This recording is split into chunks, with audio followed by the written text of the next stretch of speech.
ఆనాటిలోనే మరి బీసీలకు ఒక పక్క రాజకీయంగా ఒక పక్క విద్యాపరంగా బంగారు పునాదులు వేస్తే ఆ పునాదుల పైన మరి అభివృద్ధి అనే గోపురాన్ని కట్టారు మన చంద్రబాబు నాయుడు గారు, మన బీసీల పక్షపాతి చంద్రన్న అన్న విషయం కూడా మీకు అందరికీ తెలియజేస్తున్నాను అధ్యక్ష.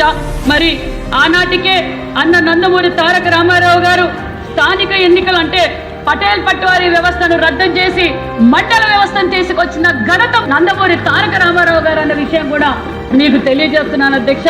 మరి ఆనాటికే రిజర్వేషన్లు కల్పించడం, మరి అదే విధంగా ఆ బీసీలకు రిజర్వేషన్ పెంచింది మనమే, బీసీలకు రిజర్వేషన్ అమలుపరిచింది మనమే, బీసీలకు మళ్ళీ ఈరోజు రిజర్వేషన్ ఇస్తున్నది కూడా మనమే అన్న విషయం కూడా మీకు తెలియజేస్తున్నారు అధ్యక్ష.